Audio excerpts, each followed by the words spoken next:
For millennia, people have dreamed of immortality. From ancient shamans to the great pharaohs of Egypt, to more recent alchemists and biohackers, people have been trying to cheat death for a while. But so far, no one has succeeded. Despite these shortcomings, it seems we are living in quite interesting times, where we could be near some extraordinary scientific advances that could catapult human lifespan to unheard of new levels.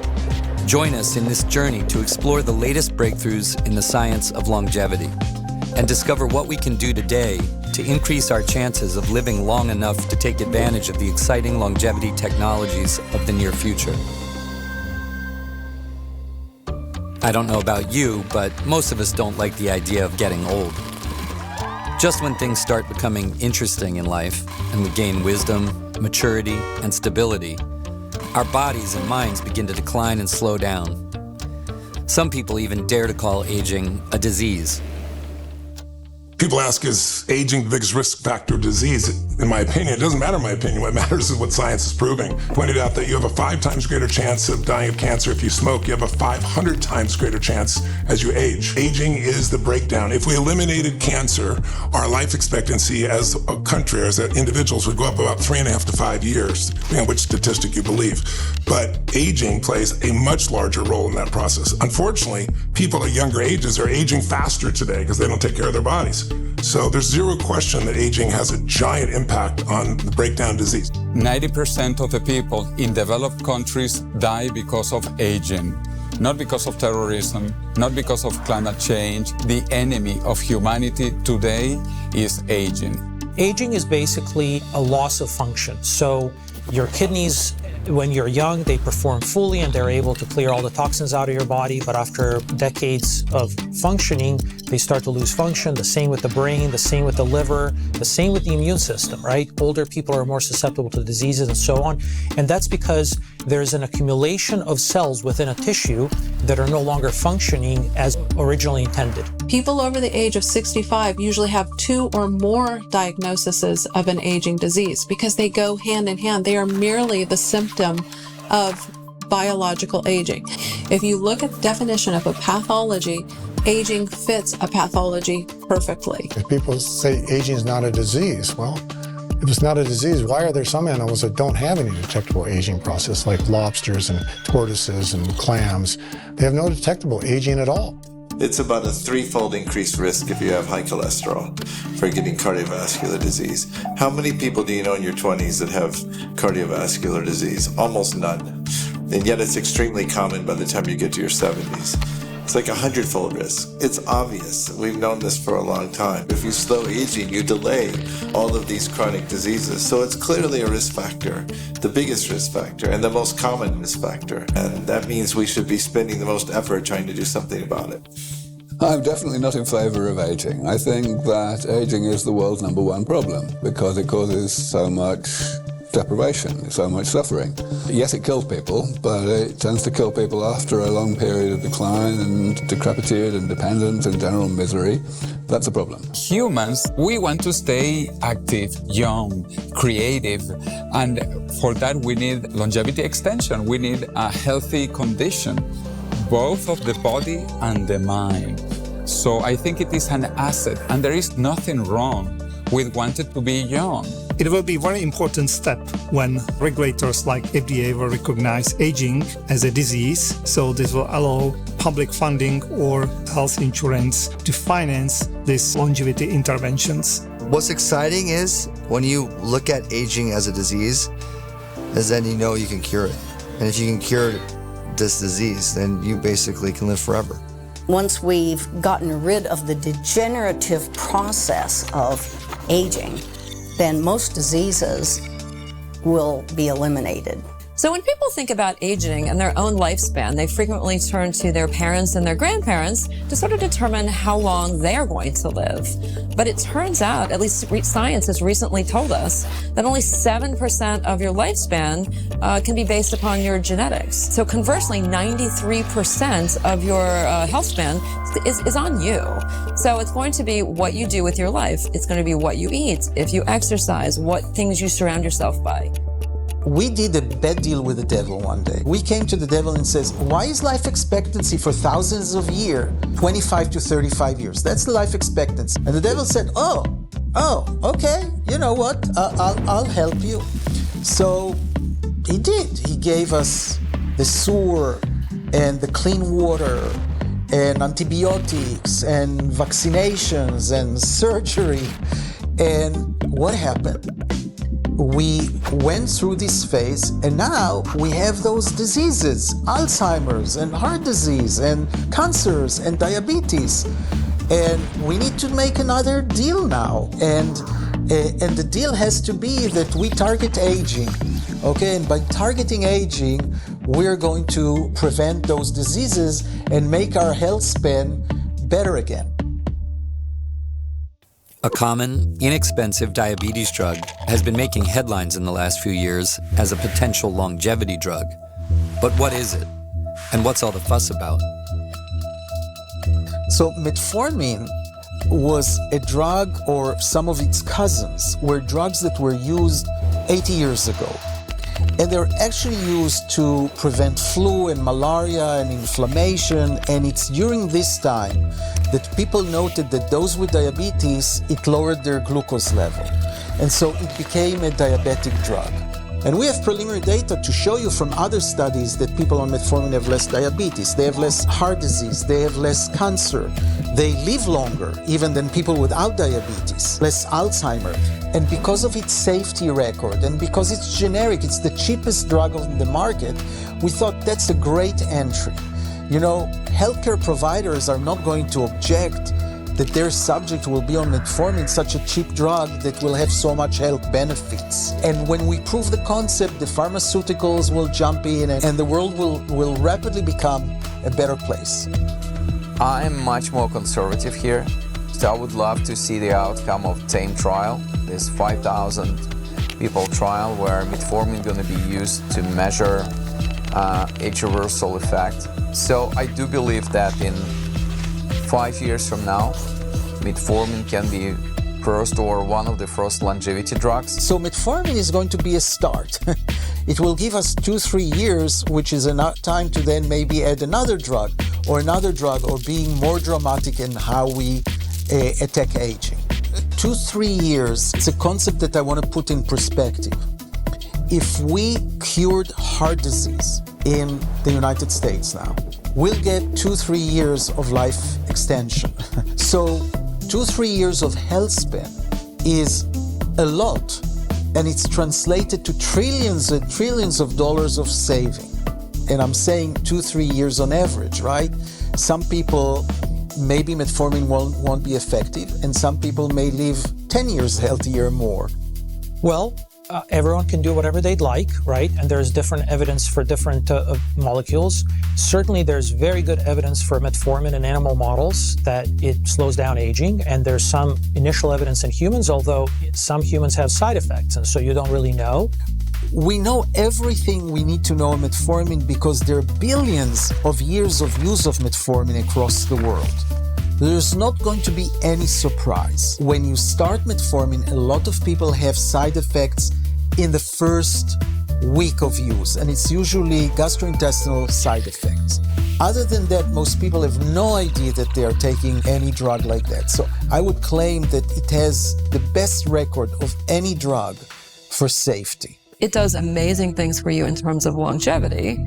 Changes your gut microbiota, activates your AMP kinase, does just a myriad of amazing things. At the same time, it's a partial mTOR inhibitor, that's a problem. It also uncouples your mitochondria to a certain degree, so you have less energy efficiency, which means it helps you lose weight. On the other hand, if you're an athlete, you're not gonna have as much energy.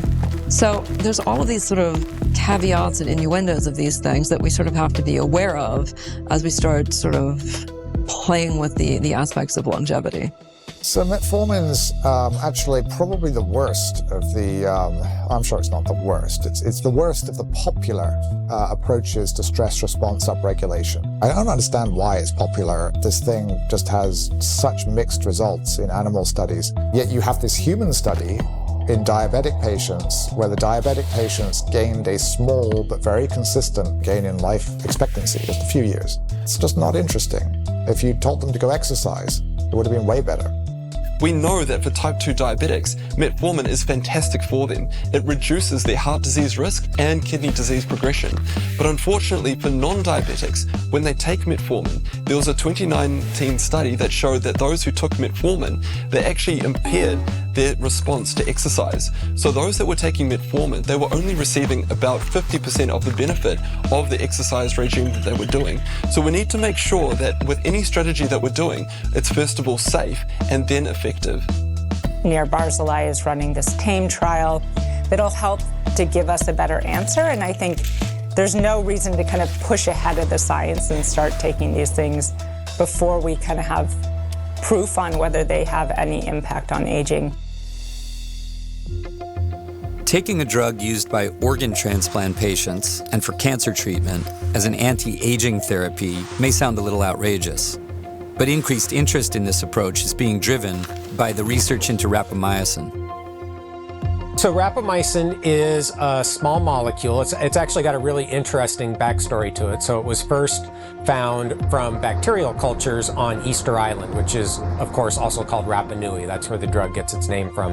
And what we've learned over the past few decades is that this drug, in addition to having interesting properties in terms of affecting the immune system, also seems to slow the biological aging process in every animal where it's been studied. What we know at this point is that if you treat laboratory animals with rapamycin, you see an increase in lifespan and a corresponding increase in what we call health span, which is the period of life that's spent in good health, free from the chronic diseases of aging.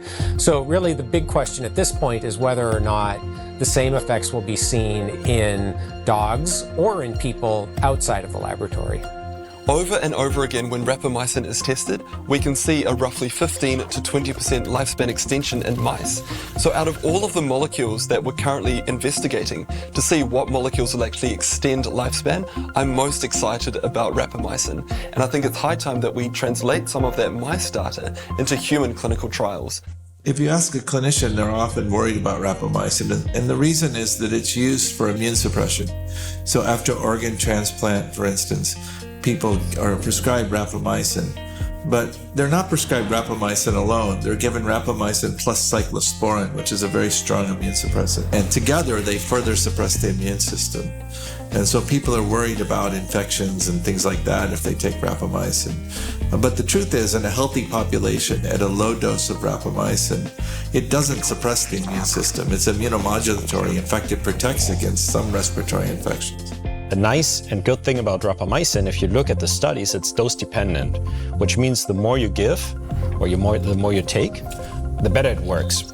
The problem is, with rapamycin, once you get to a high dose, you get side effects, and we're trying to eliminate these. So in order to get those very beneficial effects in mice that you see, we believe it's important to have a drug that you can dose higher without getting those side effects. Rapamycin seems to be very promising. We're actually using these in some clinical trials, and the effects are really good. So the Dog Aging Project is a large-scale study of the biology of aging in companion dogs or pet dogs. It is a clinical trial to try to determine whether or not rapamycin can have a positive impact on the aging process in pet dogs. So the one thing I can tell you is that in both clinical trials, we saw no evidence for significant side effects. In the first clinical trial, we also saw evidence for a restoration of age-related heart function. So just like in people, in pet dogs, as the dogs get older, there's a gradual decline in heart function, and we saw evidence that rapamycin could partially reverse that. That's also been seen in laboratory mice. And then in both studies, we saw some evidence that the dogs were more active. And it's important to appreciate that these were double-blind trials, meaning that the owners and the veterinarians, neither group knew which dogs were getting rapamycin or which were getting placebo. Well, I cannot make any recommendations about what you do, but I will say I know a number of people who have consulted with their private practice veterinarian and have convinced their veterinarian to prescribe rapamycin for their dog. A lot of people I know are taking rapamycin off-label. I don't encourage that. I think more research is probably a good idea, but people do it. Yeah, there are certain medications we take at Blueprint which are really on the cutting edge of anti-aging science. Metformin and Rapamycin are two. There's a lot of disagreements in the scientific field about where these drugs are and what their proven efficacy is. We believe there's sufficient data to incorporate it as an experimental. So we are on both. We track the data very closely. We're trying to see what my response curve. If you're taking Rapa blindly, it's really a difficult thing to do. You really want to see how you're metabolizing it specifically and then hone in on that dose. Rapamycin is something that I think a lot of people are excited about, and I'm fairly optimistic about rapamycin, but I'm waiting for the clinical trials. Either there's clinical trials going on in dogs and companion animals, and also starting clinical trials in humans to see what this has an effect. Rapamycin is very well known for slowing down aging, but all of those claims are made on a population level, and you just don't know whether that effect is going to be realized and if you're going to pick up any kind of side effects. I think people should be very careful what they do, because if you take something for 10 years and you think it's slowing down your aging and then you find out it actually accelerated it, or you picked up cancer or something like that, that's obviously a bad choice. So it's a gamble, and everyone has the right to gamble with their body whatever they like. In terms of a prediction of what's possible for human life expectancy, as I said, I think it's at least plausible that something like rapamycin or one of the other interventions that we're studying today could have an impact of a decade, maybe 2 decades, on healthy life expectancy for most people. Some people don't seem to care that much about how long they live, but when it comes to their pets, it's often a different story. We see pet longevity as being something that's a really important part of the human longevity agenda, because I think people need to become aware of what's possible with these interventions.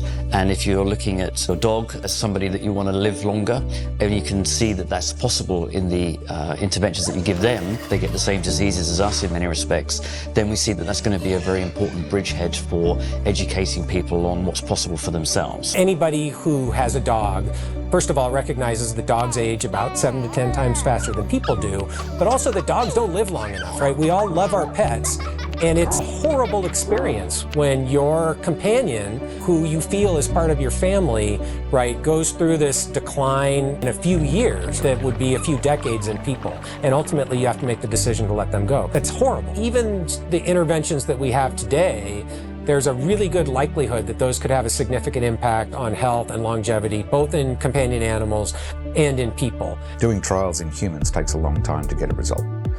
You can be waiting 60 or more, many decades to get a result. In animal trials, we're able to get drugs to animals faster in the cycle of testing. And because their lifespans are shorter, we can show an influence on their lifespans a lot sooner. And what I can talk about is that they're not on the market yet, but we're using them for compassionate use. And what we're seeing there is that people's dogs are going from old dogs to puppies again. The dog that used to not want to go for a walk is now waiting at the door to go for a walk. The dog that they used to take for a walk and it would be dragging behind is now out in front, pulling on the lead. Interestingly, when you say, do you want to live longer? People say, I'm not sure. But if you ask if they want their dog to live longer, I've never found somebody that says no. Kidney disease is one of the leading causes of death in the world. Could a drug that targets kidney disease hold a promise to slowing down aging?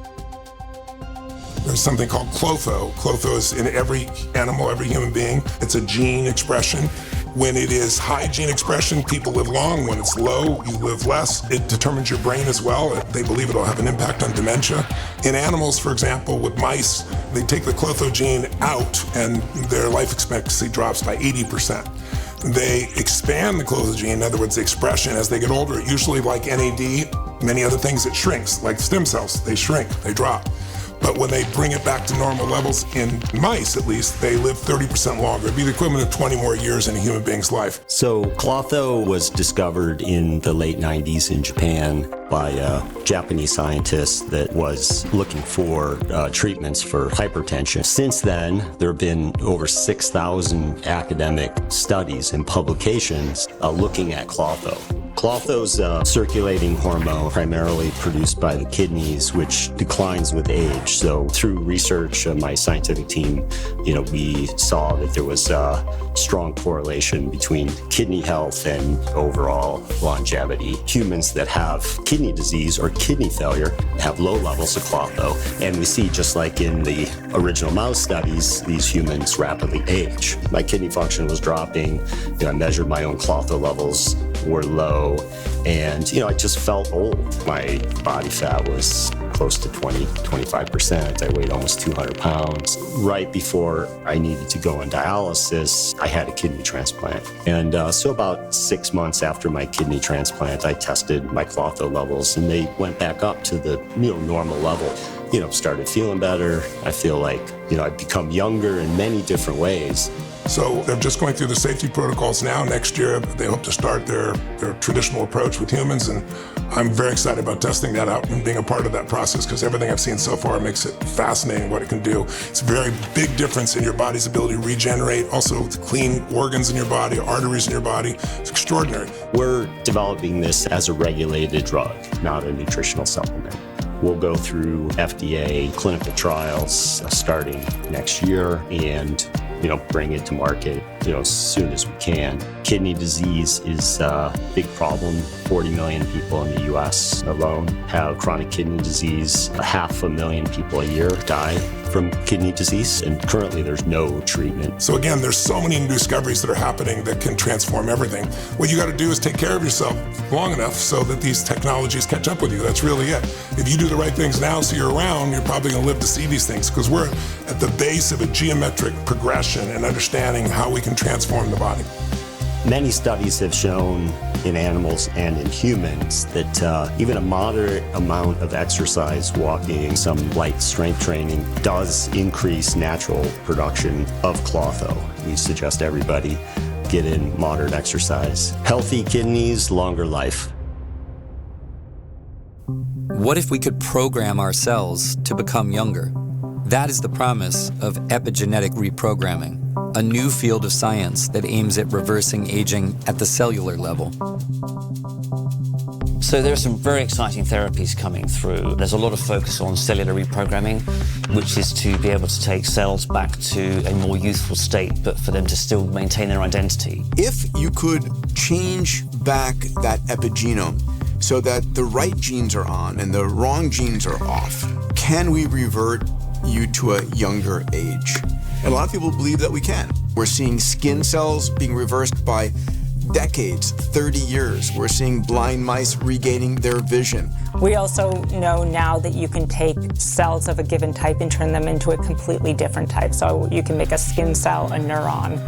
And then now I think the most exciting thing, that you could take an old cell and turn it back into a seemingly young cell. So I think we have a lot to prove on whether we can actually do that in a whole body like a human and do it safely. But I think just the scientific discovery itself is so exciting, and I think opens up a whole number of pathways that we can go down. It's looking very promising, and we need something that's very precise for those clinical trials. We'll see where the science goes in the next 20, 30 years. It's really hard to predict. Maybe epigenetic reprogramming will be the breakthrough that everybody's hoping it will be, and we can see substantially larger impacts on health span and lifespan, but we'll just have to wait and see. The FDA is known for their rigorous approval process for new drugs, and it often takes decades and hundreds of millions of dollars to get a new drug approved. In the field of longevity, there is a group of people known as biohackers that don't want to wait for official approvals. Many call them reckless. Others refer to them as innovators. Recently, I tripped and I fell and I had to go to the doctor and get it sewn up. And I went there. This is an emergency room in a mountainous area. He said, "Sir, are you on any medications?" I thought, oh boy, this is going to be tough. And I said, okay, I'll just give it a go. I said, well, I'm taking metformin. He said, the drug for diabetics? Yes. Anything else? I said, yeah, rapamycin. The drug people give when you're doing a organ transplant? Yes. Anything else? I said, yeah, dasatinib. The leukemia drug? Good Lord, son, what are you doing? And it was a good reminder of the things that we do for the Blueprint protocol of slowing my rate of aging and rejuvenation are so outside the norm, it just strikes people as bizarre. But we take a whole bunch of basic things like vitamins and minerals, then much more advanced things like Metformin and Rapamycin or Carbos, which are prescription only and are on the cutting edge of aging science. Doctors can repurpose drugs, okay? It's not against the law to repurpose drug. And their doctors would give them metformin, that would give them rapamycins, that will give them senolytics. So it's out there, and people are using that. We're not going to have the data from that. We're going to trust the data, but people who are aging don't have the patience to wait 10 years for a drug approval. I'm essentially a longevity hacker. I try things for me because I need these things. I don't have time to wait 5 or 10 years for some kind of a big scientific study to be approved. Part of that is also the understanding that any kind of a scientific study is based on some solution that in some sense will work for the whole public. I'm not the whole public. I'm one person. If it works for me, that's good enough. I've got so much I want to do.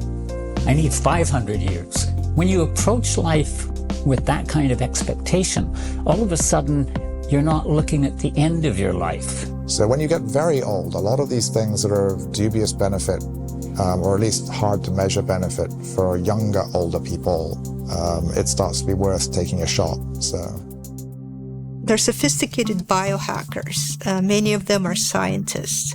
So the goal here is to hang around and catch up. This is the whole concept of longevity, escape velocity, to stay around until science catches up, until regulations allow the science to treat these aging conditions. I mean, the first thing to say about the self-experimentation community is they have a lot of improvement to do. If you're going to do this stuff, hope is not sufficient.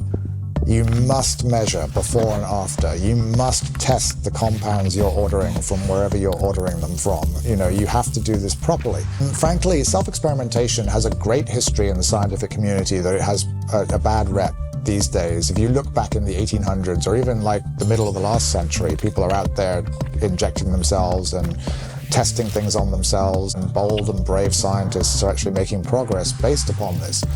And it's an entirely viable approach that is somewhat diluted by, not to be too offensive, all the idiots whose approach to it is, hey, let's try this thing and see how I feel.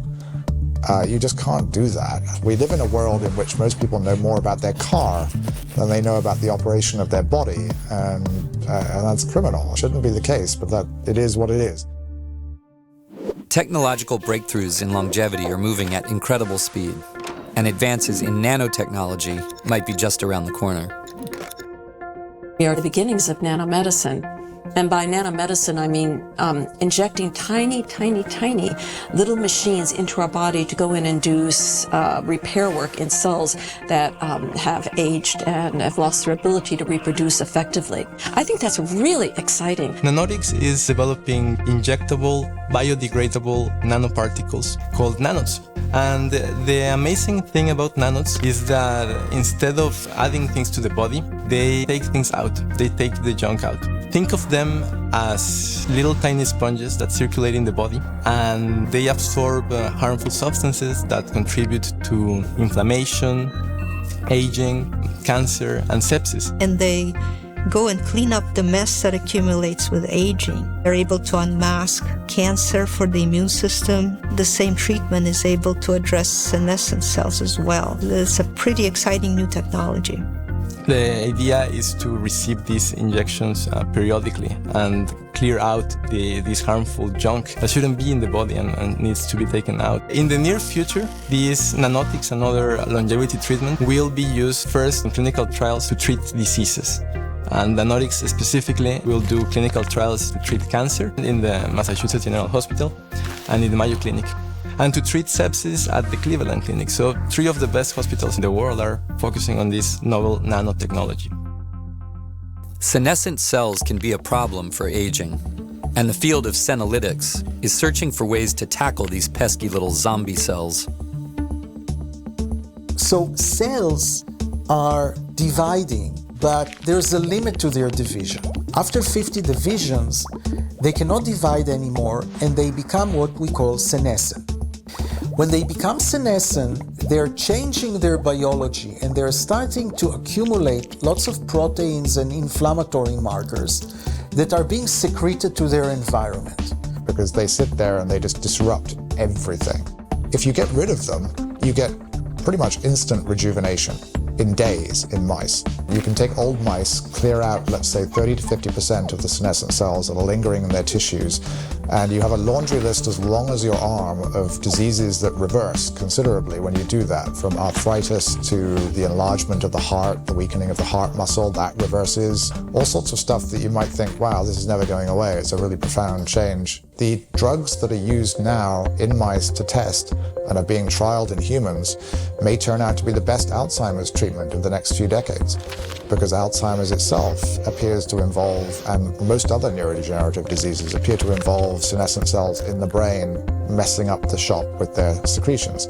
Senolytics did not exist basically 1 decade ago, and we are discovering now senolytic treatments, which will be pills or injections that will eliminate zombie cells. So senescent cells accumulate in our system, and even though there aren't a lot of these, they're highly pro-inflammatory. So they're excreting all these different, what we call cytokines or pro-inflammatory factors.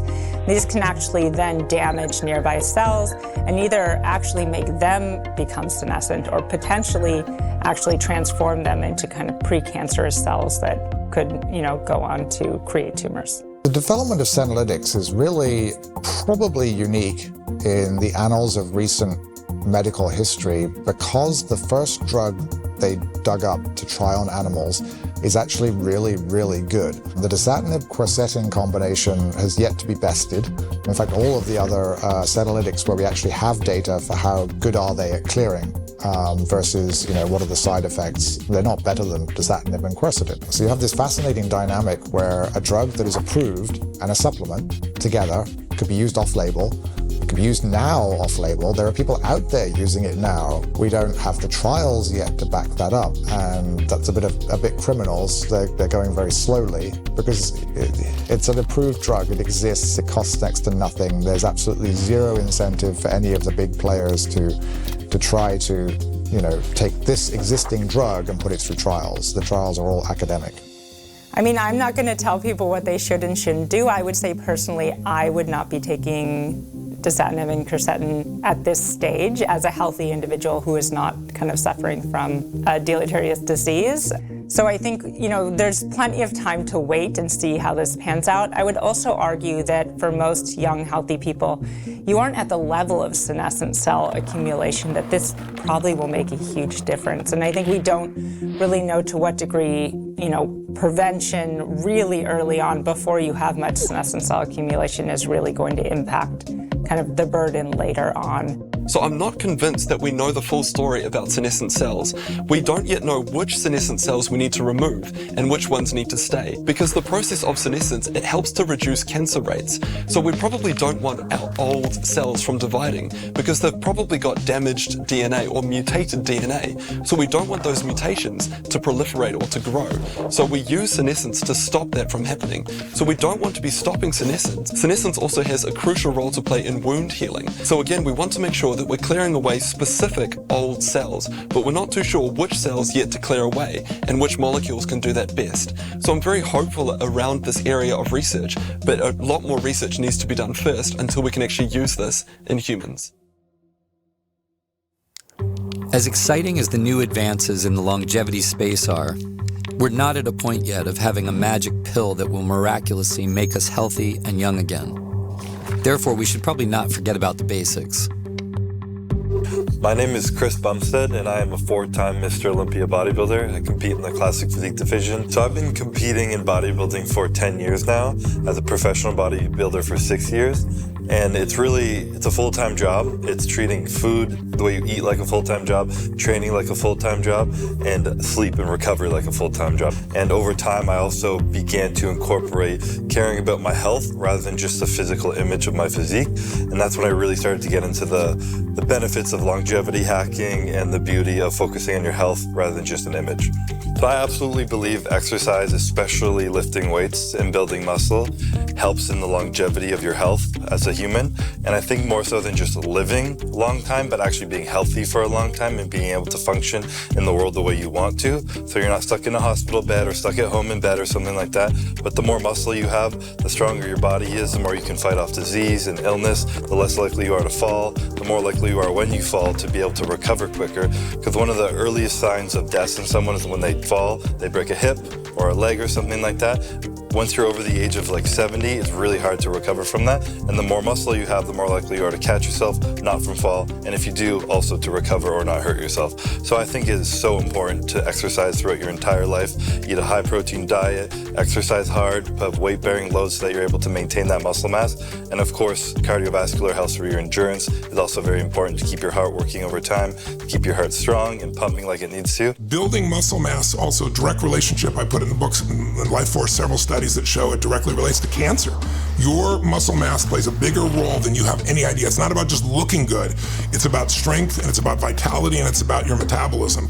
And it's something that every person has got to take care of themselves. Work out 3 times a week. Make a commitment and don't miss it. Have it a certain day, a certain time. It's a schedule like anything else. And once it becomes a habit, it becomes easy. And then if you don't do it, you crave it. Exercise is important on both the microscopic and on the macro level. On the microscopic level, it is stressing your mitochondria, the power plants of your cells, and it's making more powerful, resilient mitochondria.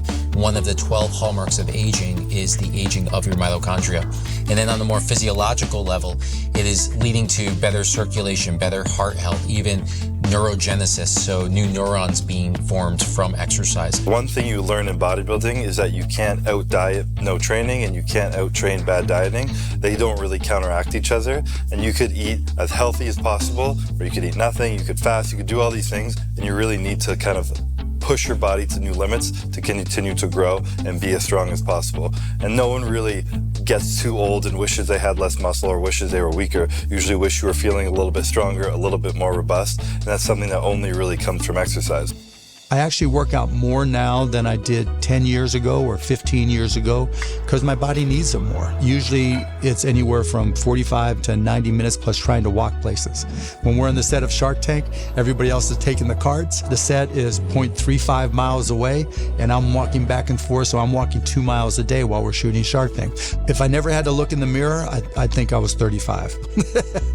Especially as you get into your 30s, 40s, 50s, 60s, and beyond, if you're not moving physically, then you become limited. Your range of motion decreases, your strength decreases, your flexibility decreases. And then, of course, a lot of the things that you want to try and do are inevitably too hard. And so then your world gets smaller and smaller and smaller. You know, that's going to keep you young and youthful. The things that I can physically do at 60, almost 64, I couldn't do in my teens, 20s, or 30s, but I can do it now. So, I mean, how long am I going to live? I don't know. I mean, I'd like to live into my 90s. Who knows, maybe beyond that. It's not really so much about longevity. It's about quality of life where I am right here and right now.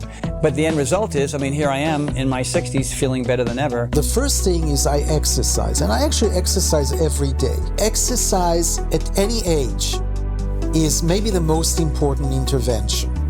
Moving, okay? You have to move all the time. It has a huge effect on the health span. Listen, you don't move, you don't live.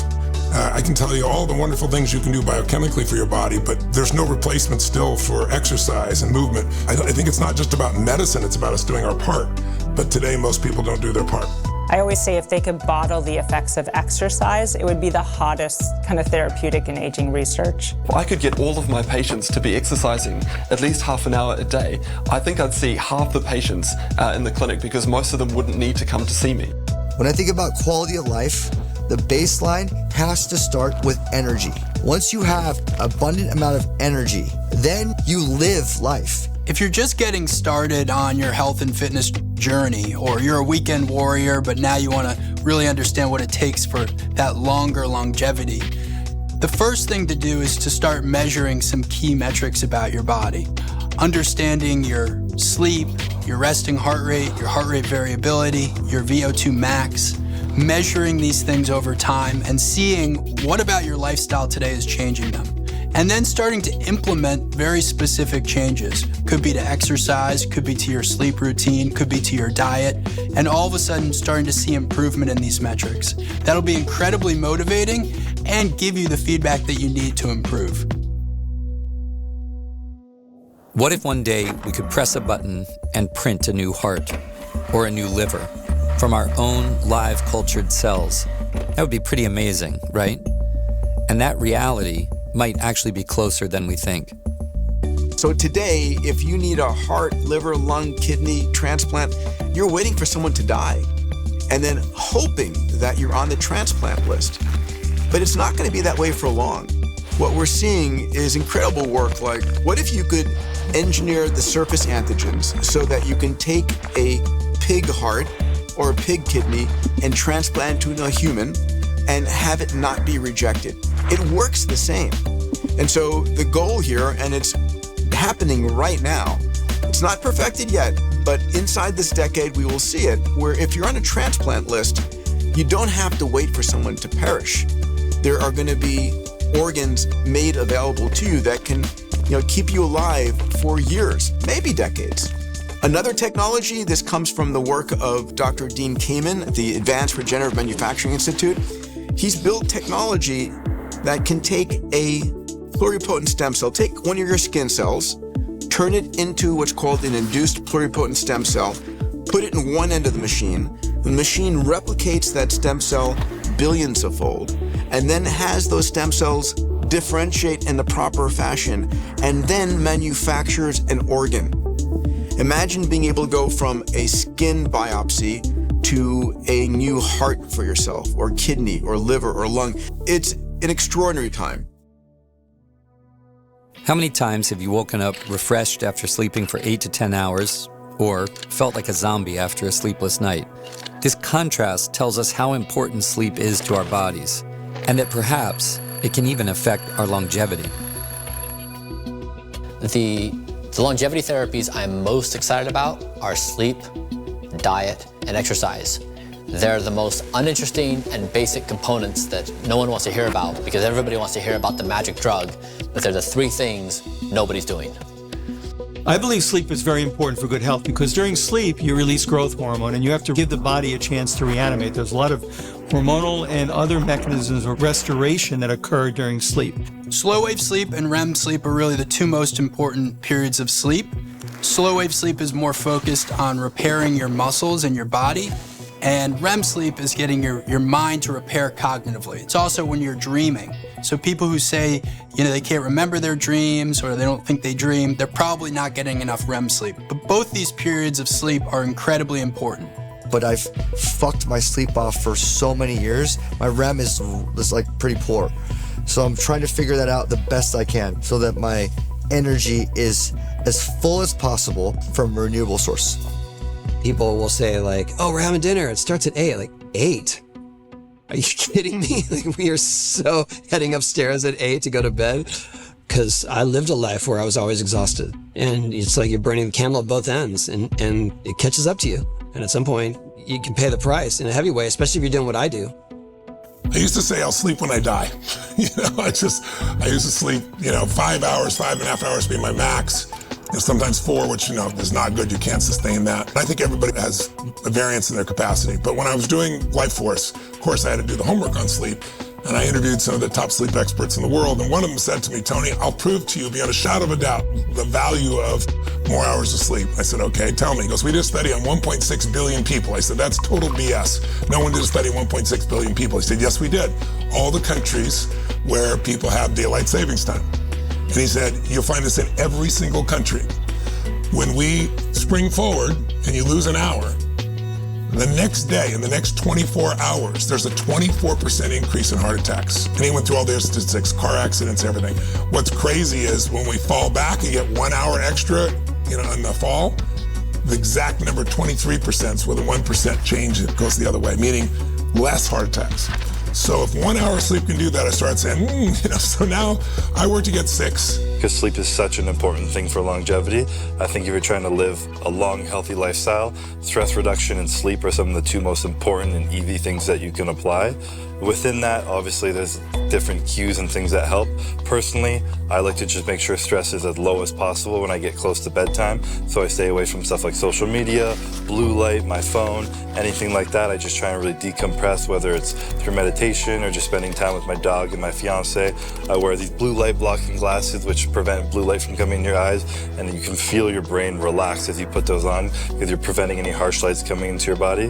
Because naturally, humans were meant to go to sleep when the sun came down and when it came back up. And now with artificial light and everything, we've kind of thrown off our circadian rhythm. I'm in the 99.4 percentile of quality sleepers.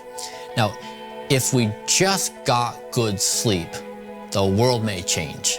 But oftentimes we're gravitated towards like this supplement and that supplement, or this magic pill or that magic pill. But mastering the basic thing of sleep is just beyond reach. And if we can just take the simplest thing and get that right in our lives, we all know that. The difference between hope and despair is a good night's sleep. Studies in Germany have shown that more than 80% of the population suffers from chronic sleep deprivation. Sleep is extremely important for the body to recover. It's now proven that good sleep increases longevity. A study just as recently as 2023 showed that getting quality sleep increases lifespan for men by just over 4 years and for women by over 2 years. It's been found that if people have inadequate sleep, in the short term, it can cause metabolic disturbances. For example, higher blood glucose levels after as little as 2 days of interrupted sleep. So the connection between sleep and aging is absolutely key. As a consequence of not sleeping, you don't give yourself the time to make proteins that are constructed at night. Up to 30% of proteins are in fact constructed at night, so you're limiting your repair capacity in essence. And it's been demonstrated that people that don't sleep well or that work night shifts have a higher propensity for cancer. So sleep is something that actually gets ignored probably a lot more than it should. And it's not just sleep quantity, it's not just the number of hours that people are sleeping, but it's also the quality of that sleep. So do you have interrupted sleep, or can you actually have a full kind of night's sleep without interruption? Well, studies show that inadequate sleep, and particularly inadequate quality sleep, which is getting this restorative sleep, is correlated with virtually all these different disease states and forms of lack of cognitive function. So getting quality sleep is about as foundational as there is to living a happy and performative life.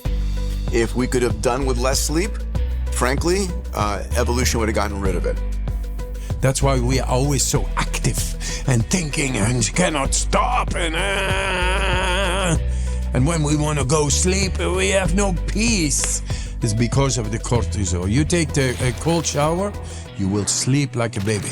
So here would be my tips for sleep. 1, if you can, sleep in a room by yourself. I'm fortunate that I can, not everyone can. Do I think sleeping with our partners is potentially dated? Maybe. I mean, if we actually look at all of our habits in society, we live the traditions of dead people. We do so much of what's been done for hundreds of years, and little of it is questioned. But when you're trying to synchronize 2 people in one room, bedtimes, wake-up times, disturbances, it's a difficult thing to manage. Not everybody has the luxury of having their own sleep area, but where it's possible, I strongly suggest people do it. Number 2, black out your room, no light. Number 3 is no alcohol. It destroys your sleep. 4 is be mindful of how close you eat to bed. I currently fast for about 10 hours, which is a lot, but try to eat, give some time separation from your last meal to when you go to sleep. And then 5 is I do a temperature-controlled room and or mattress. Controlling temperature for sleep is really helpful. And then finally, go to sleep at the same time every day, no matter what. So I have connected light bulbs that change color an hour before bedtime, and they turn red. So it looks a little bit like the red light district, but it actually helps to produce melatonin in my body. And so when I do put my head down on the pillow, I fall asleep quickly. I wear earplugs so that no outside noise or family members that might be moving around will disturb me. And then I also have a sleep mask on, again, so that no light comes in contact with my retina, even with my eyes closed. Now we're at this amazing era in the history of technology where in a very small, tiny form factor, you can actually continuously measure your sleep and understand what are all the behaviors that you're doing to maximize restorative sleep.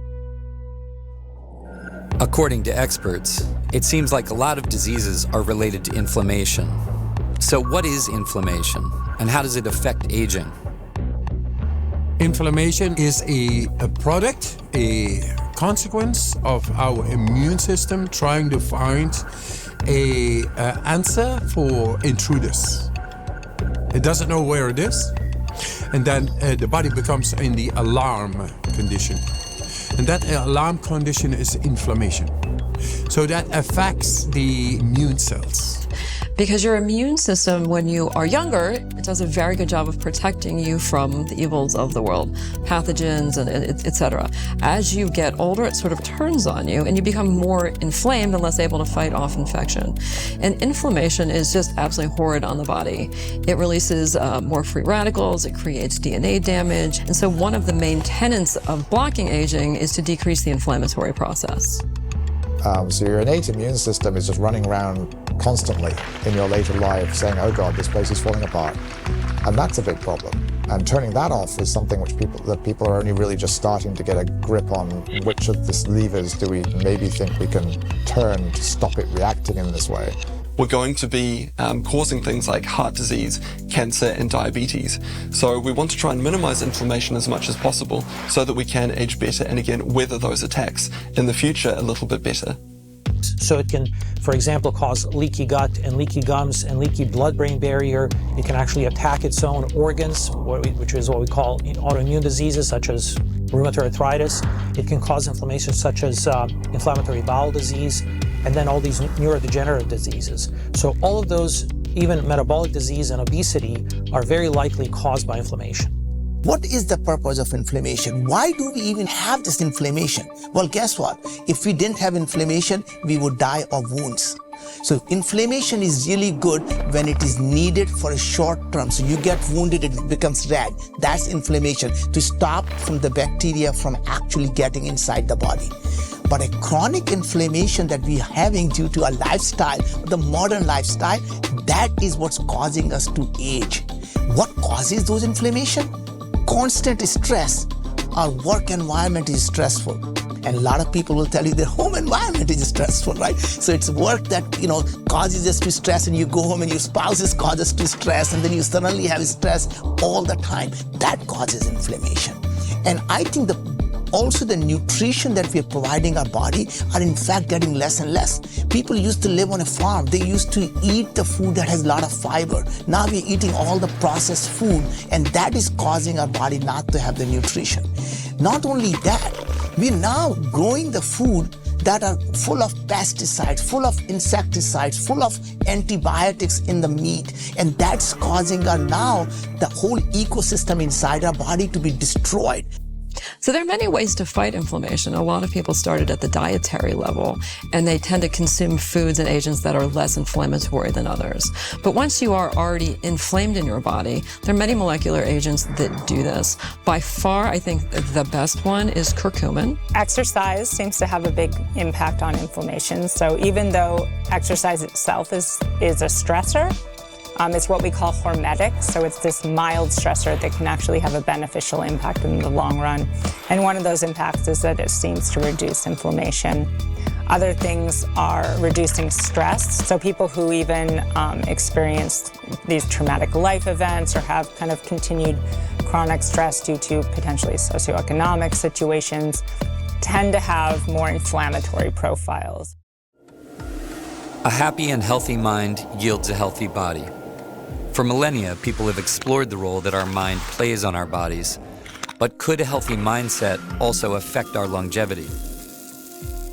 As recently as 2007, scientists and researchers did not believe that stress could lead to chronic illnesses.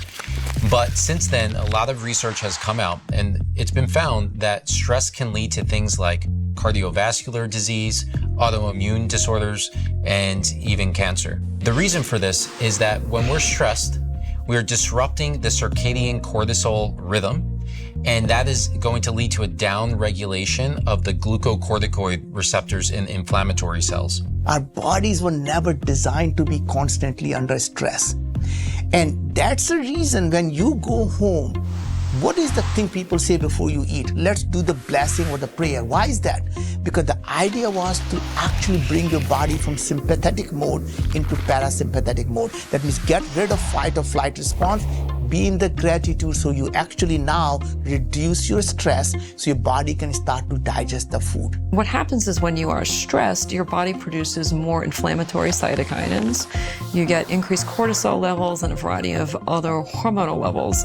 And those things sort of create a calamitous situation around your body. Stress causes your gut microbiome to go out of balance. And then when your microbiome is out of balance, they actually change your mind because your gut-brain axis constantly through the vagus nerve. They're communicating.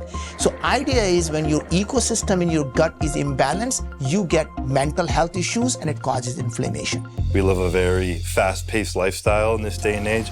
We all want the next car, a bigger house, a better job, working all day, losing sleep. Then we're on our phone, on Instagram, or on Facebook all night, and we're constantly stimulated by the stress in our body that we don't even realize it. And living in a constant state of stress is going to lead to a state of disease. So I truly think that being able to retract yourself from that, be in the present moment, slow yourself down sometimes, be grateful for wherever you're at in life, even if it's not exactly where you want to be, and just having a more abundant, positive attitude rather than a negative, fearful attitude is something that is less studied and less proven, but I think we're truly starting to see can lead to a much longer and healthier, happier lifestyle. Stress management and mental health is a very important part of the longevity approach because everything is interconnected, because you cannot improve your mental state without improving your biology, and you cannot improve enough your biology without improving your mental state. The study today that was just published in the Smithsonian, which is an echo of a study on 500,000 people, said the reduction of stress was the single most important thing. But stress is very different. Is it eustress or distress? Say, you get excited, that can be stressful in your body. Your adrenals fire off, that can be stressful in your body. But if you're enjoying yourself, it has a radically different biochemical effect when it's distress and you're really upset.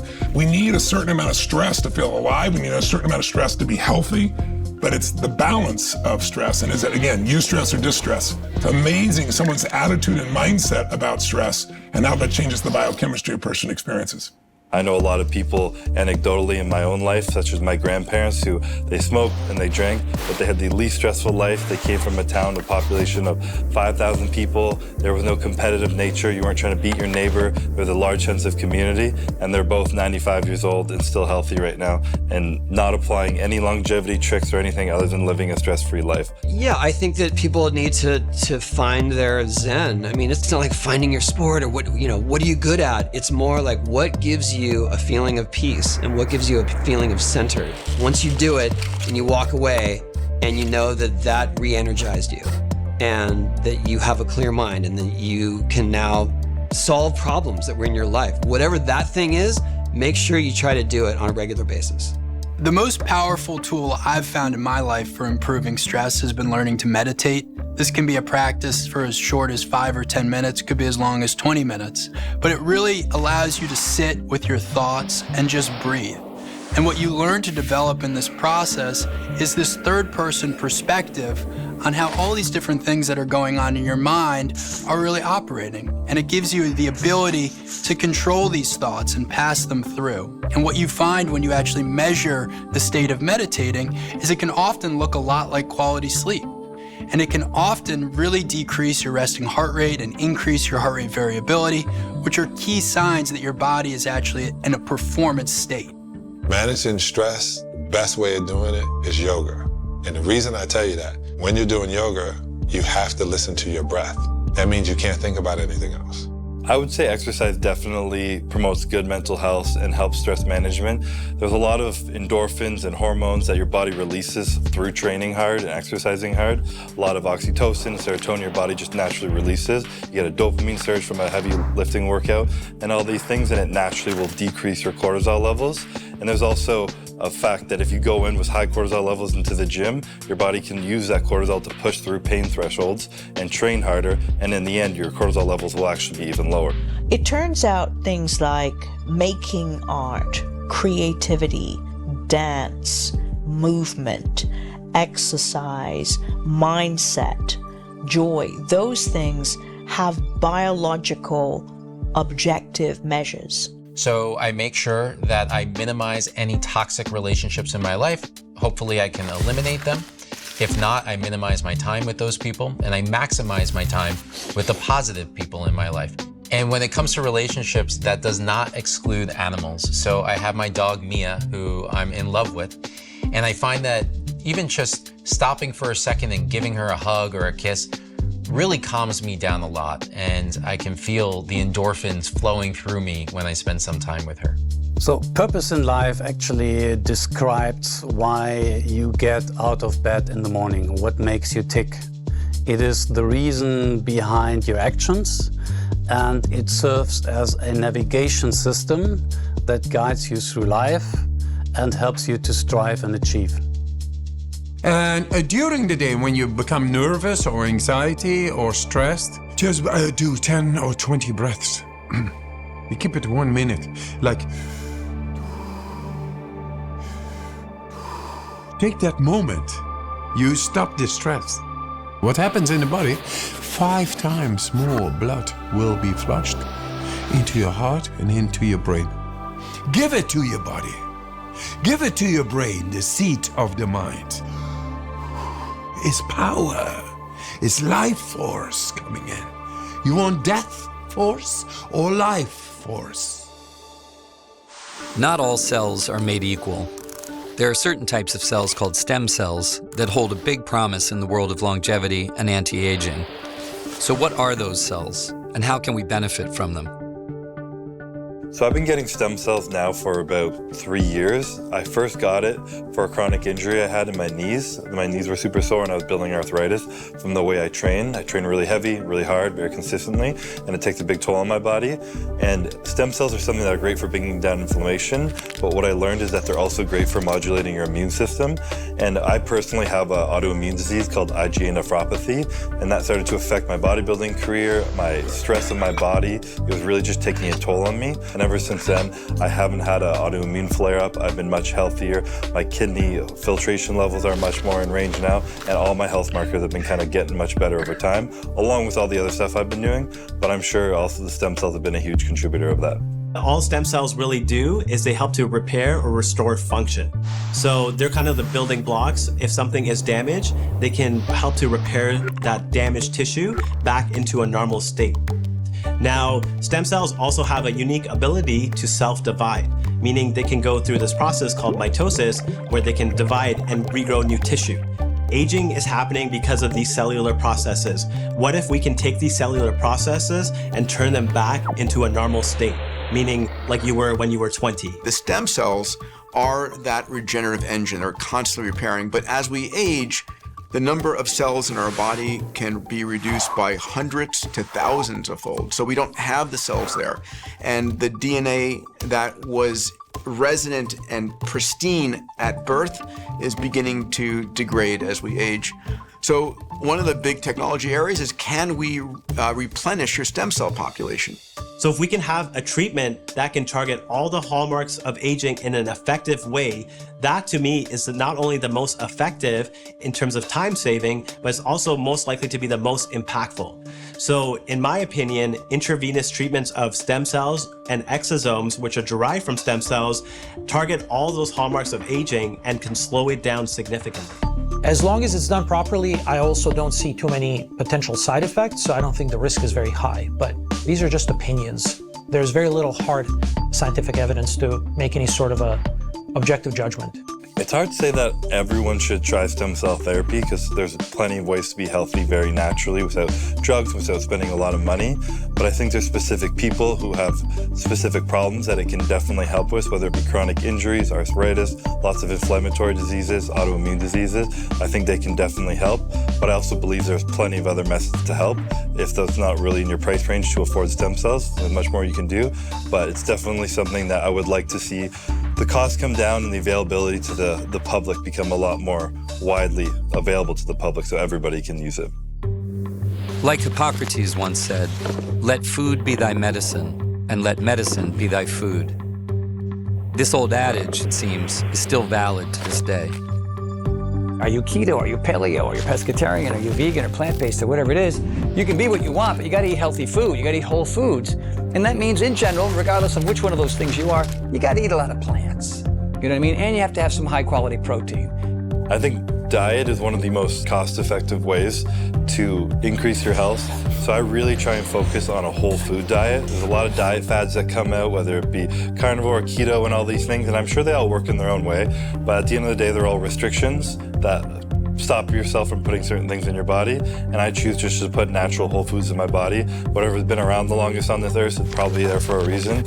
And it's not made by us, it's made by the planet Earth for us to eat. So that's how I typically build my diet, as natural as possible. If you switch to mostly plant-based diet, this can easily add 2, 3, 5 healthy and happy years to your life. I'm not religious about being plant-based.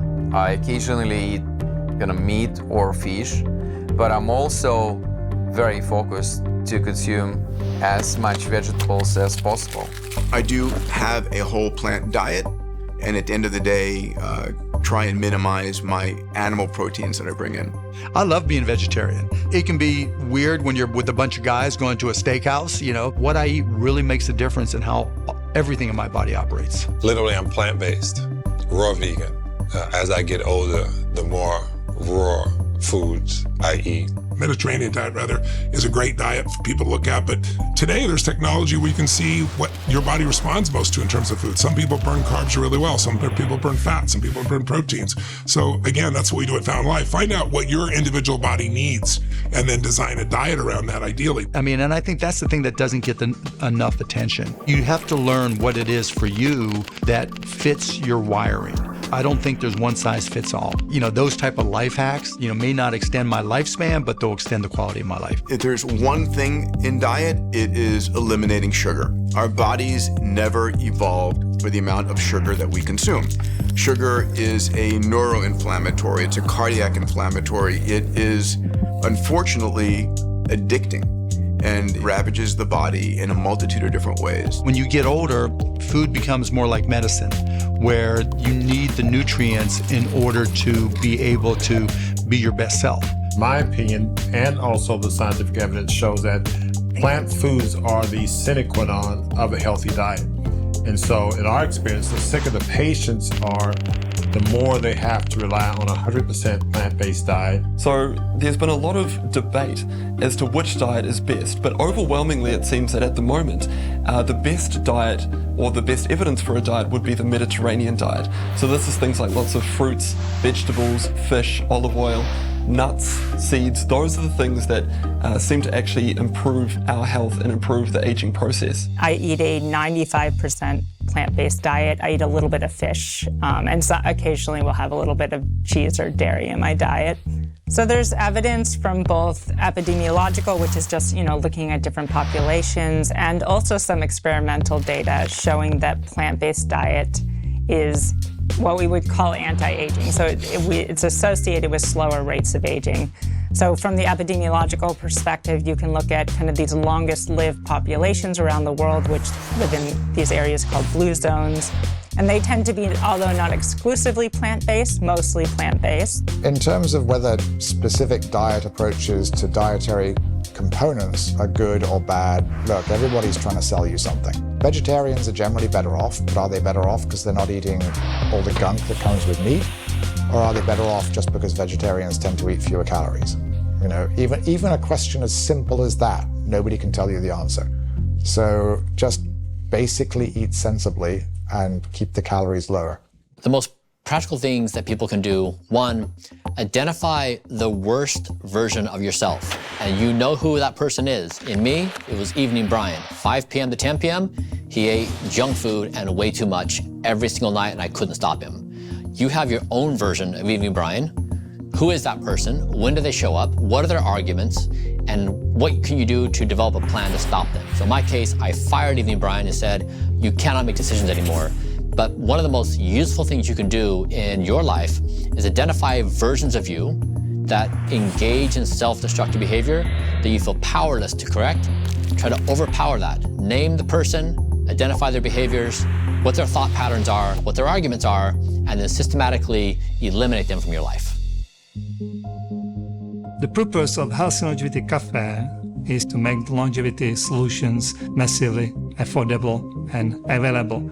This is why we are building up to 10,000 cafes around the world where you can get the basic evaluation of your health, and the cafe will serve you in a way how to improve your health on a systematic way. And all of this supported by advanced algorithms and diagnostics. Heat and cold therapies have been around for ages, but now scientists are discovering the profound effects that these simple protocols can have on our health.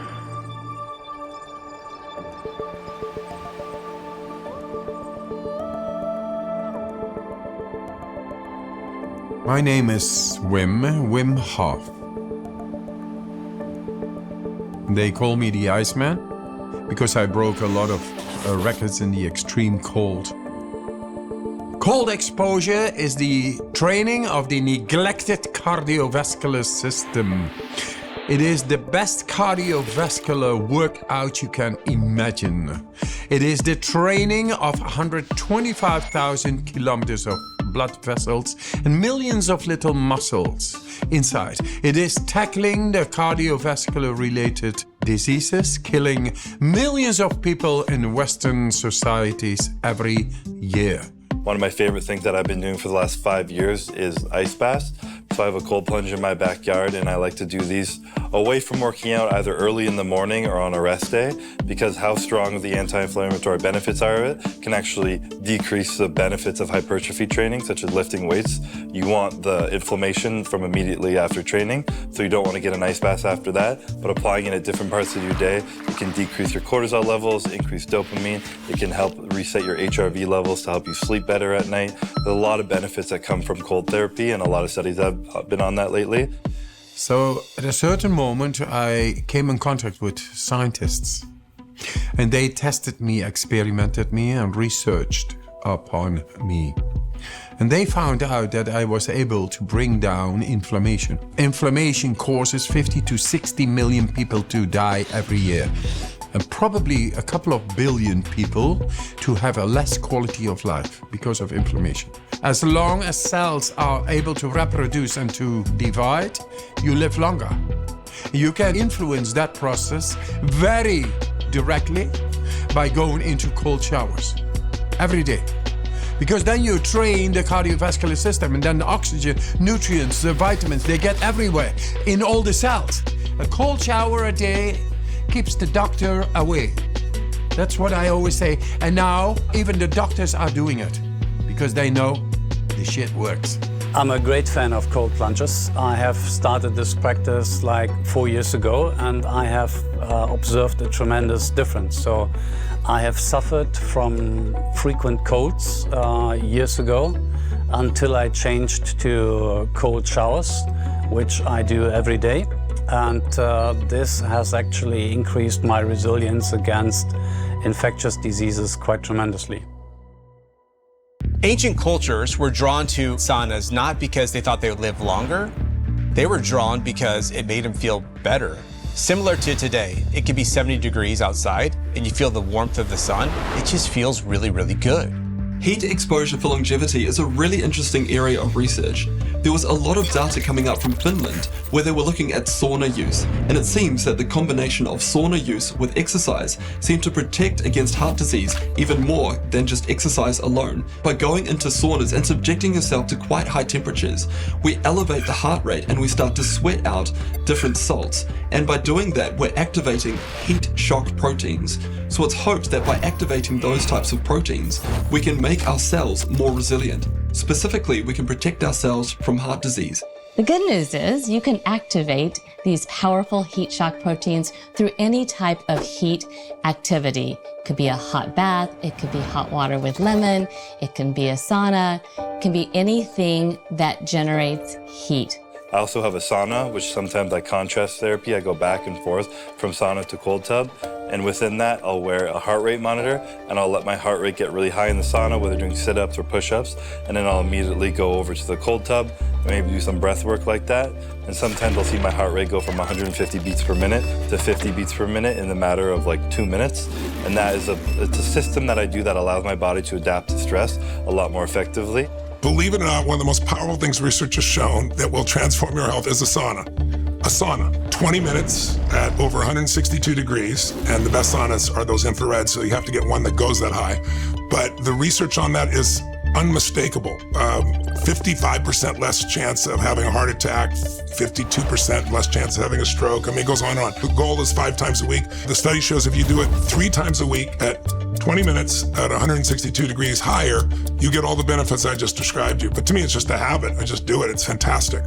Sir William Herschel discovered infrared in the 1800s. It was the first major discovery and really brought infrared to being known. So much has changed since that occurred. Today, infrared is used in hospitals. Newborn babies are put in incubators with infrared lamps to emulate the mother's womb. Dr. Harry Whalen worked with NASA. What we realized is if you had a wound, it doesn't heal the same in space as it does on Earth. So he used LEDs to increase cellular growth to improve wound healing. This was then later used by the US military, in particular Navy SEALs. Extreme heat exposure is also really important to me. Once I learned that when you do saunas 5 to 7 times a week, you're reducing all-cause mortality up to 50%. I'm not just doing it myself, I'm asking my mom to do it every day. We have numerous studies showing the benefit of combining both light and heat to make the brain healthier. One of the ways the brain becomes healthier as a result of combining infrared light and heat is by increasing the blood flow to the brain and helping to recharge the brain cells so that the brain can think clearer and respond faster. Some of the conditions that infrared has been shown to improve are depression, Alzheimer's, and dementia. There was recently a study with depression that's extremely impressive because with only one treatment of infrared, people reduced their depression symptoms for over 6 weeks. A sauna practice affects the core body temperature. Viruses cannot live in an altered, feverish core body temperature. There are numerous studies. Some I will highlight are the BUS study, that stands for blood, urine, sweat. This study showed the difference of heavy metals being removed from the body with infrared treatment through sweat versus blood and urine. For example, one of the results was when people tested for mercury, 15% had no levels of mercury, but then when they tested their sweat, it was 100% had mercury. Infrared saunas increase the promotion of white blood cells, which help to build your immunity. Infrared saunas increase sweat, which help you get rid of the toxins. As your body's sweating, it's fighting to cool itself down. That increases circulation, which also helps to push the immune cells throughout your body, getting them to where they need to be. And finally, using an infrared sauna, relaxation, it's everything. Getting ourselves out of this chronic stress, this fight or flight mentality, truly is one of the best factors to increasing our immune system and helping to fight disease. Go into the sauna. It's amazing. It works. I love the sauna. So, what if the breakthroughs in longevity do not become a reality as quickly as we would like them to? If we're running out of time, is there a plan B? Personally, I also believe in cryonics. If someone dies, we can cryonically suspend them and keep them frozen, if you will, for maybe 50 years until we can reanimate them. So I think this is a possibility. This was also impossible before until it was discovered with in vitro fertilization, which is freezing embryos or human eggs or human sperm. So we know that this is possible, and there are 8 million humans who have been already frozen when they were embryos. Back in the 1970s, we really were freezing people. We didn't have any technology that would allow us to do anything else. And as most people know, when you freeze tissue, you get crystallization, you get dehydration of the cells, a lot of different problems. Over the last 47 years, we've come a long way in what we're able to do. The biggest breakthrough was about 15 years ago when we learned how to vitrify tissue.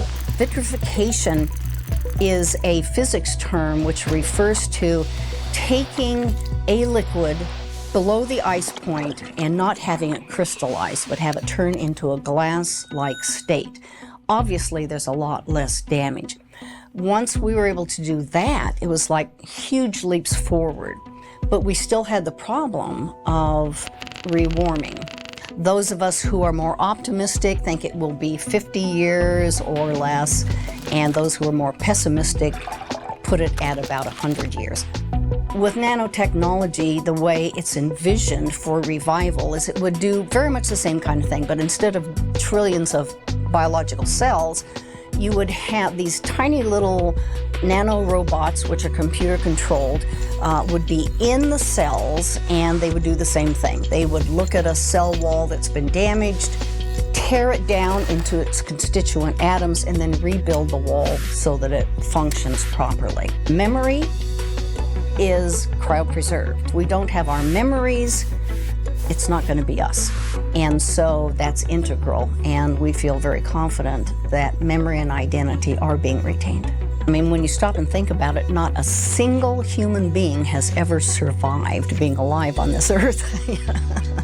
There are about 167 people who are trying to make that not be true for them right now. Very soon, within 50 to 100 years, people will suddenly realize that death was a thing of the past. Look, if you're on the Titanic and someone throws you a life vest, even if you're not sure whether the life vest will do anything later, will you jump for it or won't you? I think anybody who doesn't do that, that can afford it, is crazy. That's something that is the last resort, but I sure hope I have the money to afford it if all of a sudden I get diagnosed with some life-threatening disease, that I'm ready to be frozen so that maybe 200 years from now somebody can cure me and bring me back. I think that's better than not trying. I love coming in here. It is a place of hope. I'm happy to know that my family members have a chance, as I hope I will, in seeing the future. After creating the X Prize Foundation and spearheading the development of the private space industry sector, Peter Diamandis took on a new challenge: stopping aging. His new Longevity X Prize promises to pay $100 million to the team of scientists that is able to come up with solutions to halt aging within the next few years. When I was in medical school, I remember seeing a documentary on long-lived sea life, that certain species of whales, bowhead whales, could live 200 years, and Greenland sharks could live 400 or 500 years. And I remember thinking, if they can live that long, why can't we? And back then, the answer that came to me was, it's either going to be a software problem or a hardware problem, and we're going to be able to solve that. And so I became enamored over the last decade with building businesses that could extend the healthy human lifespan. I think it's one of the biggest business opportunities on the planet and the greatest gift you can give anybody. Age-Reversal X Prize is a global technological competition that we want to run for developing solution to reverse aging. So how are you going to do it? It's going to be 200, 300, 400 teams all around the world. They should use their own intervention, technology, or piece of science to reverse aging, in particular statistical sample of population. The X Prize Foundation puts up large-scale global competitions, and we ask the world's entrepreneurs to solve a problem that has not been solved. And these competitions have a very clear objective outcome. And they say, I don't care where you went to school, what you've ever done. If you do this, you win. Our first X Prize was for private spaceflight. It was a $10 million prize for the team that could build a private spaceship, carry 3 adults up 100 kilometers, land again, and do it again within 2 weeks. And we're offering a $101 million purse.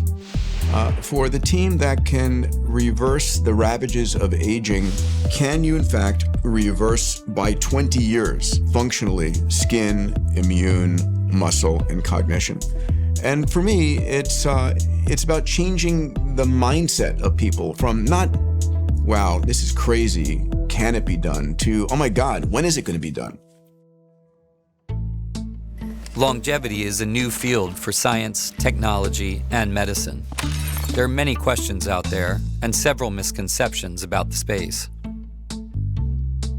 So when you start to talk to somebody about extending human lifespan, one of the first places they go to is, what about overpopulation?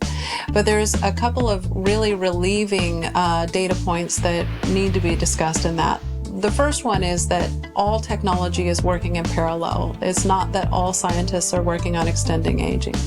Some people are working on, global climate change. Some people are working on how to feed a multitude of people. Some people are working on space travel and how to start mining asteroids. But there is another data point that's really important, and that is as lifespan extends, birth rates go down, and that's everywhere in the world. Overpopulation is not a problem anymore. I mean, this was a problem that we saw like 20 years ago. But today we know the growth rate of the population is declining. If we stop aging, actually, we will save money because people will not go to hospital for expensive treatments when they are dying because people will not be dying. So actually, we will have more money. The governments will have more money if people are young, if people don't age, if people don't need expensive medical treatments, if there is no retirement funds, because people will be young and able to work indefinitely if they want in an economy of abundance. And indeed, a recent poll suggests that 68% of Americans would support the treatment of aging if the therapies were safe, effective, affordable, and available to all. How old are you could soon become an outdated question. As people begin to implement longevity and life extension therapies, their biological age might soon become quite different from their chronological age. According to scientists, in just a few decades, 100 years old could become the new 50. The problem with aging is everyone knows their chronological age, but really what aging researchers are interested in is this concept of biological age. So this is why we see the rise in disease or the increase in mortality risk as a function of age. And it's this kind of divergence, again, away from this optimal state. So the best way to keep track of whether your lifestyle is conducive to longevity is with a biological age clock. So there are multiple forms of biological age clocks out there right now, but the most accurate currently are epigenetic clocks. It's absolutely possible to reverse the biological age, and that has actually recently been accomplished by several groups. So there are two recent studies. One, these are randomized controlled trials that were performed on older people. Those people had their biological age measured using one of these biological clocks, molecular clocks, and then they were put on some kind of a program to try to slow down or reverse the aging for a certain number of months. And so the two trials that I can remember very recently, one used the human growth hormone, and in just a few months, they were able to not just slow down aging, but actually reverse it by 2 years in a group of people. Now, human growth hormone is sort of a controversial drug because it can also cause cancer, so it's not something that everyone would like to take. But in another trial, people used alpha-ketoglutarate, and that's just a normal supplement. They did sort of overdose it a little bit. They used several grams per day for several months.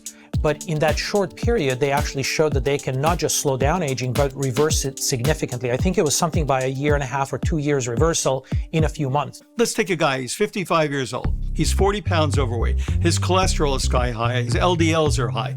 He's out of breath. He's in terrible shape. His sexual function is in the toilet. The guy's a mess.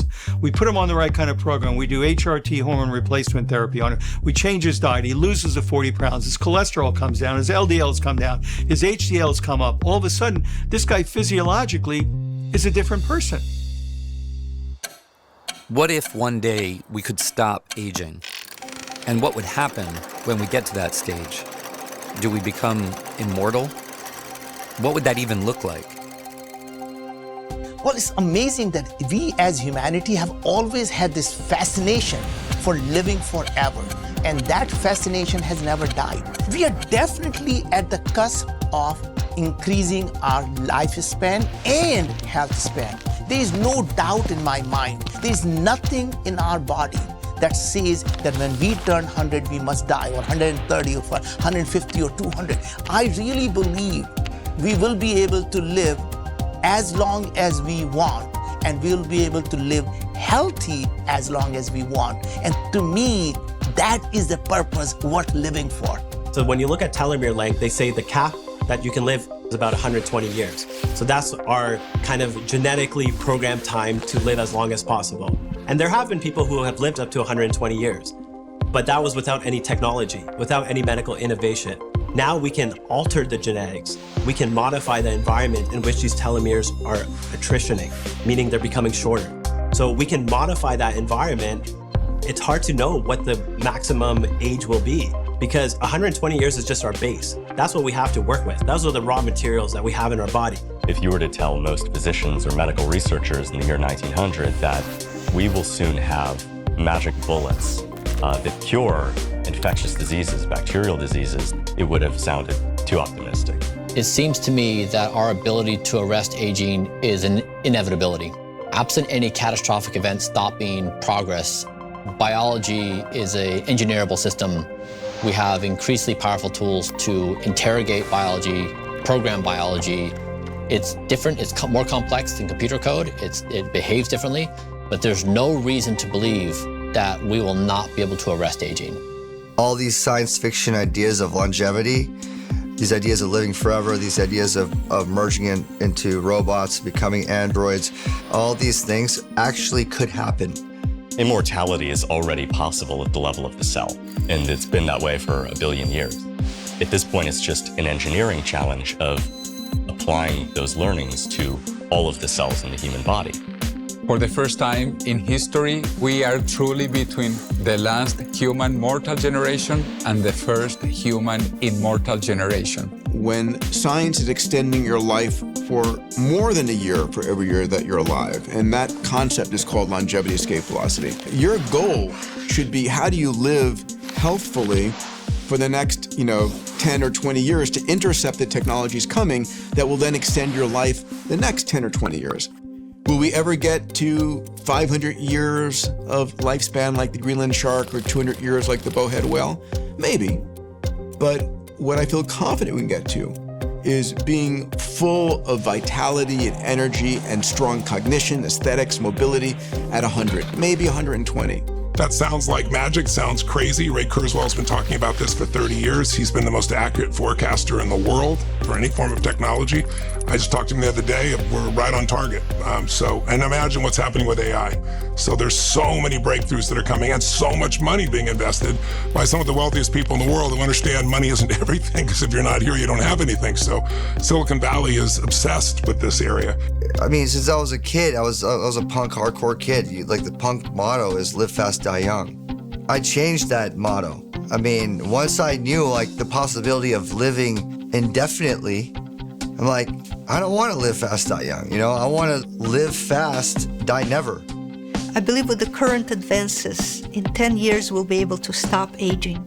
I have full faith in the ingenuity of our scientists. I believe it's possible. I believe that if they can do it to mice today, then they'll be able to do it to humans. We're not that different.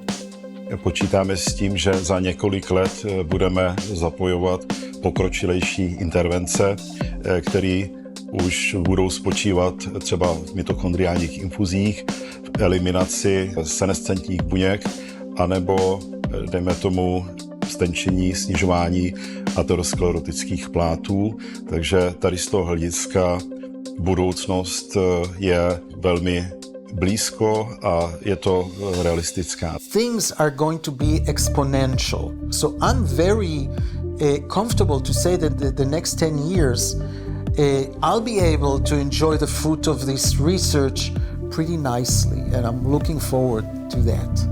For me, I think there's no way to tell. So, I mean, it's amazing what humans are capable of doing that we never thought was possible, but I think anyone who truly says they know whether we can or can't, I think is probably mistaken, because there's no way to predict what the future holds or what scientific discoveries are going to come around. So I think we have to just work on these hard problems and kind of wait and see where they take us. 60s are the new 40s. You see guys my age in their 60s that can look good, can be fit, and not be limited in terms of things that they do. And some people, they can't put it at the top of their list simply because of economics. You have some people, unfortunately, have to worry about surviving as opposed to thriving. But, some of us are very, very fortunate, and we're able to invest to look at alternatives. And hopefully one of these things clicks. It's happening before our eyes, and it's happening at a rate that we could have never imagined. It's wild. I'm here for it. I'm excited. If I can stand on my own 2 feet at age 100, I'll stand on my skateboard. I might be going slow, but I'll still stand on it. There's new science at the forefront that's coming through now, which is about reversing aging. We're not just talking about slowing aging, we're actually about turning back the clock. And people dying is like book burning. You're taking all of the asset, all of the information that they've learned, and you're destroying it, and it's gone. Supplements are a multi-billion-dollar, unregulated global industry, and anyone can come up with their own supplement these days. So how can we know which supplements are actually good for us and which ones could potentially help with aging? So many people are under the preconception that a very healthy diet and exercise is enough to help with longevity. And the answer is sort of. Definitely, a good diet and exercise will help you avoid a lot of disease, and it will help you with longevity to a certain degree, but it's truly not enough. We know so much more in the medical field about cells, and as an example, we know that taking pterostyl, which comes from blueberries, activates sirtuins, and this is extraordinarily beneficial for longevity. And people say, oh, I sprinkled a few blueberries on my salad, isn't that fantastic? And the answer is, yeah, I bet salad tastes great and looks very pretty. Unfortunately, it's not enough blueberries. You have to eat about 3 gallons of blueberries a day to have full beneficial effects. If you don't have a healthy lifestyle, I'm not sure these supplements are going to help you that much. But second of all, pick one thing or at most 2 things among these supplements and try them. And ideally, you would measure your biologic age before and after you try them as well. So AKG goes down with age. It goes down in animals and in humans, and we found that if you restore the AKG levels as you get older, it has beneficial effects on aging. So we're very interested in trying to understand the mechanism by which AKG acts. But even more so, we want to get more and more human data to show that maybe this is the first natural product that can actually reverse biologic age in people. And so we're doing clinical studies to try to test that. When it comes to longevity supplements, these are ingredients that are being demonstrated in the laboratory and in clinical studies to be able to slow down the pace of aging or to be able to positively impact the different hallmarks of aging. It's a short list, but ingredients like alpha-ketoglutarate, fisetin, glycine, and so on have been found to have these very positive effects on the aging process. And what's even more exciting to me is the combination of these ingredients. So one of my absolute favorite things in this category is astaxanthin. It comes from algae. When algae gets angry, meaning physiologically stressed, it makes this lovely pink-orange goo, and that is astaxanthin, and it protects that cell from physiologic stress, especially oxidative stress, and it protects us from oxidative stress. There's a database online called the Drug Age Database, and this database has more than 2,000 studies cataloged for more than 1,000 molecules, from pharmaceuticals to over-the-counter natural ingredients, across 37 different species that show lifespan extending characteristics of these ingredients. It's the most complete database in existence for lifespan extending compounds. As you get older, you have micronutrient deficiencies. So you need to make up those micronutrients, which is why people should take multivitamins. However, an excessive amount doesn't actually help with longevity. It just makes you not as unhealthy as you could have been. That's a fun hobby to take a lot of supplements a day. So people who take, 70 or 100 supplements a day, I think they're having fun with what they do.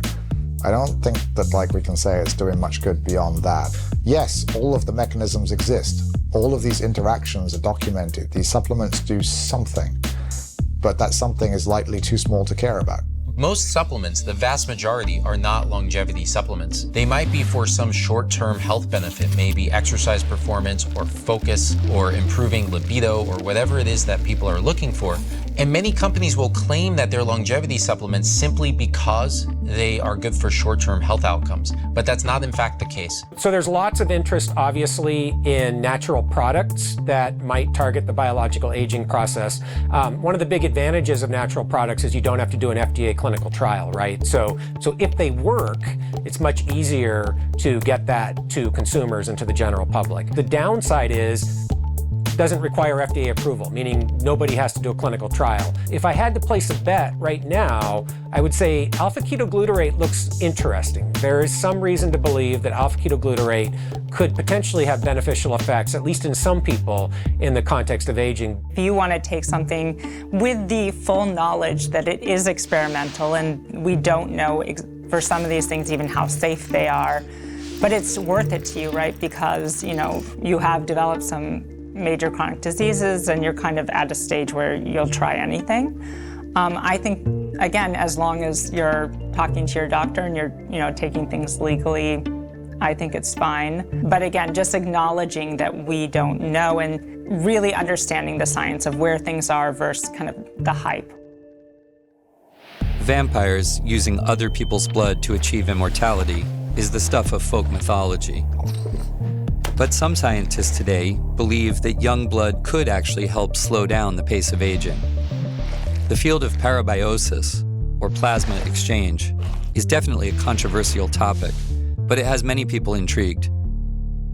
Parabiosis, which is young blood. This is also very important, and incredible advances have been done in the last couple of years.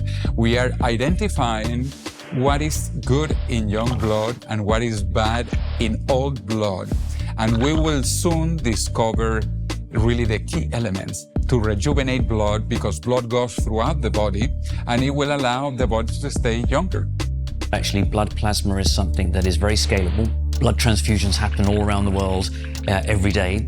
And I think that that's going to be a very important part of having systemic rejuvenation. And we see that these therapies are really going to come through within the next 5 years. There's a history of literature showing that if you take blood from a young mouse and give that to an old mouse, this is often done surgically through a process called parabiosis, that can actually have beneficial effects on the old mouse. Interestingly, when you connect the circulatory system of a young mouse with an old mouse, it has detrimental effects on the young mouse. Obviously, surgically attaching a young person to an old person isn't going to fly, right? So the alternative would be transfusions, plasma transfusions, for example. I don't think there's much evidence yet in people that has significant beneficial effects. But again, it's pretty early and only very, very small, uncontrolled trials have been done.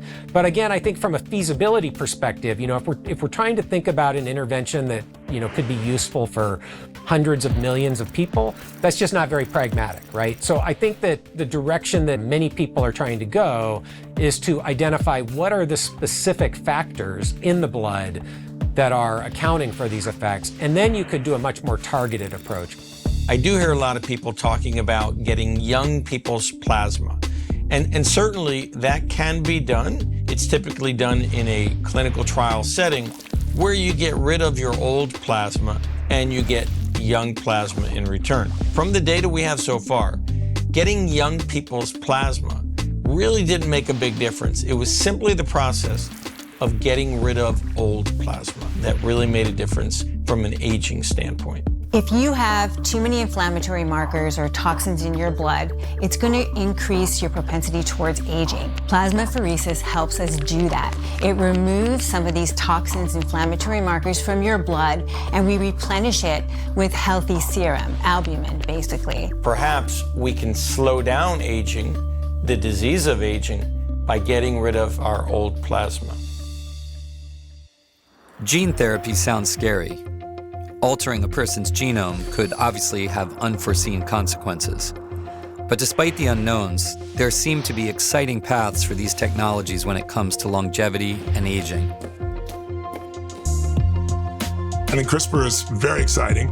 I think like anything, it's like AI, it can also create some challenges too. I'm not just a blind optimist.